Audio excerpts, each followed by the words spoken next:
Everybody, welcome back. I told you I'd be back on for another interview, and we're running the gauntlet right now. With me, my guest, Corey. Is it Seyler? I want to make sure I pronounce Seyler. Seyler. You know what? I was looking at him like, is that a silent A? Is that E&A? Because honestly, I've seen so many different pronunciations and spellings of different names, and it's a habit of mine as a newspaper reporter. I always ask, how do you say it? How do you spell it? And just to make sure. And again, I really appreciate you being on here, Corey. We're going to talk about the Buffalo Bills, the 2020 AFC East Champions. And I know that's got to be a great feeling, especially knocking off pretty much the rule of the roost of New England. Right. I think that's funny. The stat was the Colts had won the AFC East more recently than the Bills. The last time they had won was 95. And I was like, well, I was in elementary school last time they won the AFC East, which is terrifying. Yeah, I mean, it's still crazy just to think, man, this team, especially after the playoff run last year, the best thing they could do is just build off of that. Right. I think that I was real skeptical when Beam went for it all with you trade the first round pick and a bunch more assets to the Vikings to get Diggs, and you get all the rumors about Diggs in Minnesota that he's a diva, that he brings nothing but baggage, and you start thinking like Terrell Owens and the big name receivers that come in and just destroy a locker room. And I know what McDermott's trying to build. I'm a little worried. And then watching the offseason footage again with COVID and everything, with the offseason with him and Allen and how those two just meshed, and he just makes that receiver room just so much better. Oh yeah, definitely, and I think that was a huge pick me up for the Bills. Starting off, just asking you this: how long have you been a fan of the Bills, and what led to the appeal of Buffalo?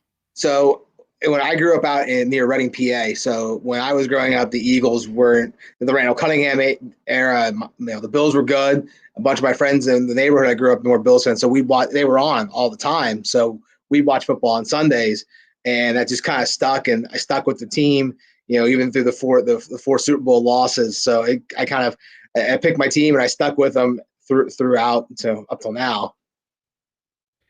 And being able to see all of the good and the bad, especially everything from the Music City Miracle on up, yep, and stuff like that.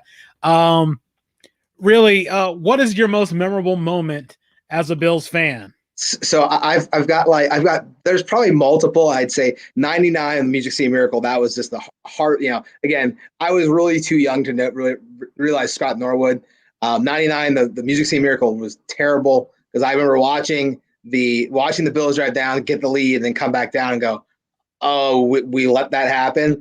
The one that sticks out the most is the most recent, and it wasn't even our team playing. It was watching Tyler Boyd ripped the heart out of the Ravens when he caught that pass and took it in the end zone. I just remember watching the Bills fans, and just I'm down in my basement with my brother-in-law, and I'm losing my mind because it's been 20 years, since they made the playoffs, and I'm just like, this is crazy. I know. I heard a lot of Buffalo Bills fans donated to Andy Dalton's charity, yep, because of that play. It was they donated like $400,000. It was a crazy amount of money, and I just remember watching it going, I'm like, even if we beat Miami, we have to hope the Bengals win. And the Bengals, I don't know if they were I can't remember if they were good that year or not. And I just remember just watching that play and just losing my mind. And I would say that was pretty memorable. And then you knew something was happening there, and they had the letdown season, but then last year was pretty good. Now, expectations coming into the season.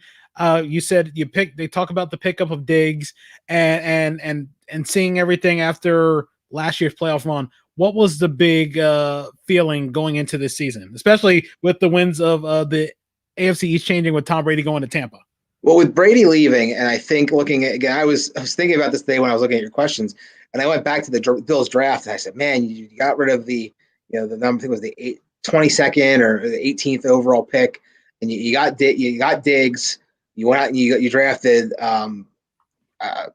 Okay, in the fourth round, you got Zach Moss, and then you got Epinesa, and I'm like, okay. I'm like, all right, let's see what happens. The defense is stout. There's some people opting out because of the situation. But I was like, if they don't win the division, it's going to be a disappointing year. Like that was my expectation with the number of people. And then that was if Josh Allen had to take that next step. If he doesn't take the next step, we're not going to win the division. The Patriots will win it again, or the Dolphins will win it.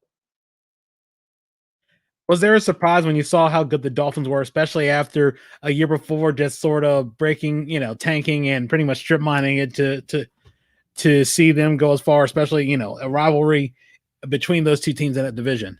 I think that's a game I'm actually really looking forward. Again, the next two games we're looking forward to, and they've taken a step and they've drafted well. Flores brings a lot of what New England had, so I think that's one of the things that it was unexpected, but I think they were trending in the right direction. They also, again, benefit of the schedule. You go and beat who's in front of you, but they beat some quality teams. Was there a point at the season, somewhere in the season, that you felt, okay, Bills are going back to the playoffs? I would say as it was a comment. It's been the last three games. It was funny. I made a comment that this is the first time I've been able to watch the Bills 3 weeks in a row, and I can't remember how long, because they played on Saturday against the Broncos, they played on Sunday night against the Steelers, and then the previous Monday night against San Francisco. And all three of those games, I said they have to go. This was what Miami's on their heels. They have to go at least 3-1, if not 2-2, and hope that last game against Miami. I'd say after this weekend's game, it was you knew they were in, and the way they won it was emphatic. But I think that was they needed to have this stretch where they had to play confident, because their stretch against the Chiefs and the Titans, and then even the Jets game where they didn't score a touchdown, they had 6 field goals. They just couldn't put it together. There was a month where they couldn't put it together in the middle of the season, where it was just like, what's going on with this team? Speaking of that, did you feel like at any point that this division was Buffalo's to lose and that they might not make the playoffs again? That it was that during that when the Titans game got canceled, then they moved it. They were playing the Chiefs. So then they played the Titans on Tuesday, then they played the Chiefs on the following Monday, and then they followed those two. Again, Titans game, they got blown out. It wasn't even competitive. And then they followed that up with a loss to Kansas City, again, Kansas City being Kansas City, a great team. But then the next two games, they didn't quite play great. Didn't score a touchdown against the Jets, which is unheard of. And sorry, but I feel bad for Jets fans. It's Adam Gase. It's like looking at the Rams and saying, looking at Jared Goff and the Rams and saying, well, they had Jeff Fisher. Look what's Jeff Fisher ever done with a quarterback? Sorry, I think my shots at Jeff Fisher, but he's a great coach. He just couldn't get his quarterbacks there. Yeah, I believe that too. I mean, outside of McNair, Vince Young and all those other guys didn't seem like seemed like they were going to flourish in Tennessee or in St. Louis. Yeah. So I think there was another game in there. I can't think of what it was, and it was games where you're just like, it was New England. It was a New England game. I'm like, okay, they can't stop the run right now. They relied on Cam Newton fumbling the football. The defense came up big and they won 21-17. But that could have very well been the season right there. If they lose that game, I would think that they're probably in the wild. They're looking at the wild card as opposed to the division. Looking at the playoff matchups, especially you guys are in. What team do you feel like the Bills match up the best with? I would say if we see Miami, because for some reason Josh Allen, the Dolphins bring out the best in Josh Allen. But so far in his career, his best games have come against Miami. Up until this season, when he has a big game, it's against Miami. So that's the one I look at and I go, okay, if we get them for the third time, this will be old school, Miami. It'd be fun, old school Miami Buffalo rivalry. Who's a team that you don't want to see in the AFC playoffs? And I know everything's still sort of trying to get settled while you guys are in. There's a bunch of teams fighting for those last 3 spots. I would say that Tennessee again, or Baltimore. I think I don't want to overlook Cleveland, but Cleveland's kind of like the Bills were last year. They're in the playoffs. They're going to be young. They can control the game with two of the top 5 running backs, 2 top 10 running backs in the league. Their defense is good. I just don't trust Baker Mayfield yet. The Ravens, they have a coach who's been there. That they can run the ball. That's the one part of the Bills that I'm still not sold with. Their defensive, the big defensive tackle they had holding out. And for COVID, and letting Jordan Phillips go and letting Shaq Lawson go. The Bills at the beginning of the year, they couldn't stop the run. You're just like, oh, okay, how are we going to stop this team? They're just going to run the ball. It's going to be like the Rex Ryan defense. Let Lev Bell run 250 yards in a game.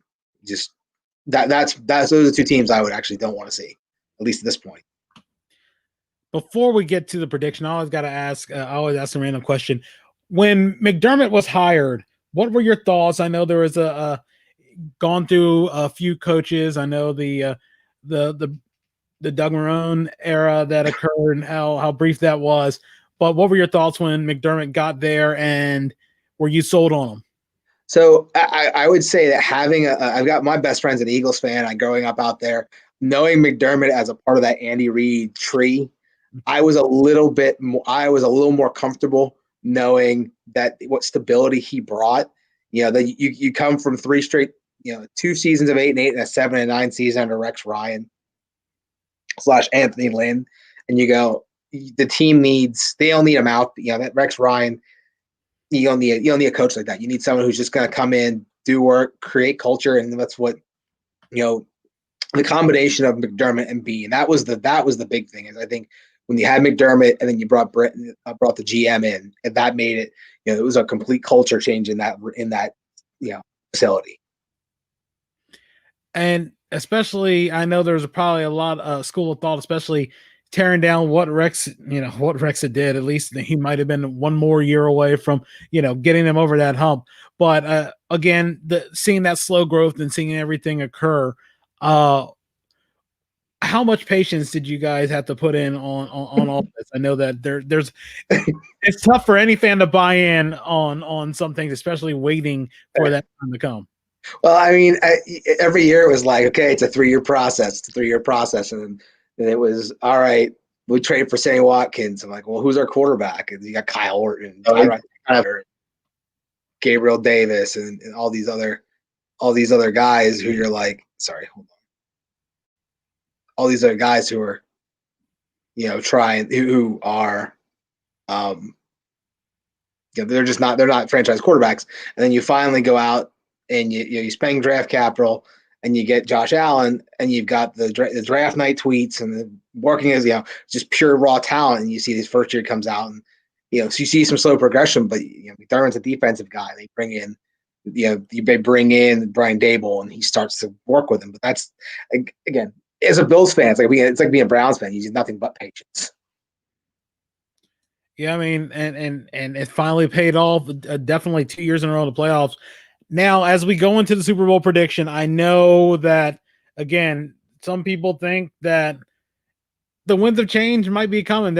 Neither team from the Super Bowl might be showing up in the Super Bowl again, at least among some of the schools of thought. What are your predictions for the AFC champion, the NFC champion, and the final score of the Super Bowl?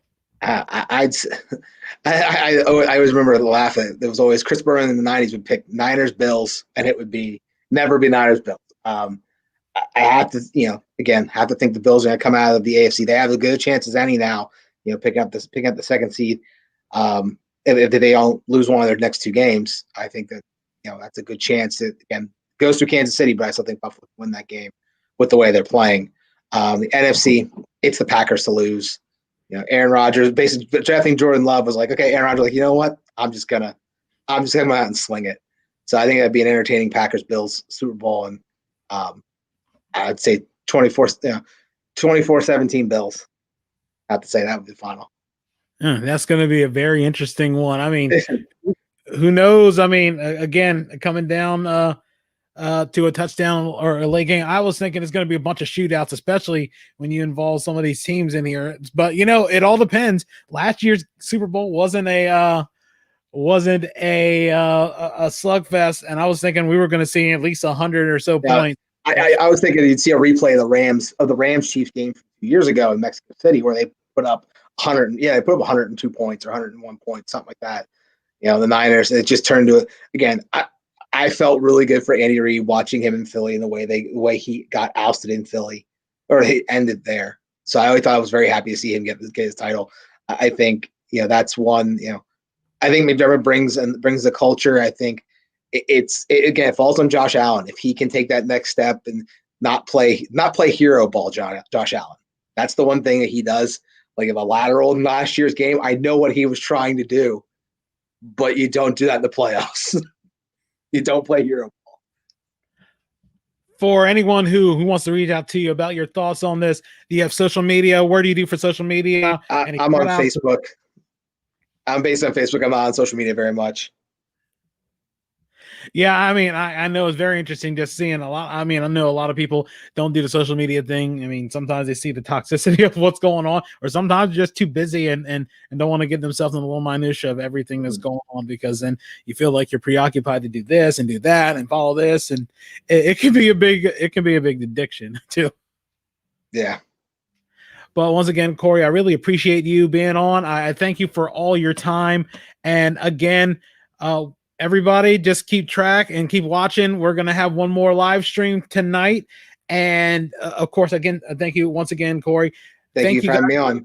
Oh yeah, no problem. And we will continue this conversation as we go off air. Again, thanks a lot, guys. We will take you out the intro that everybody has been telling us they love so much, but we'll do it again in about 30 minutes or so. Talk to you then.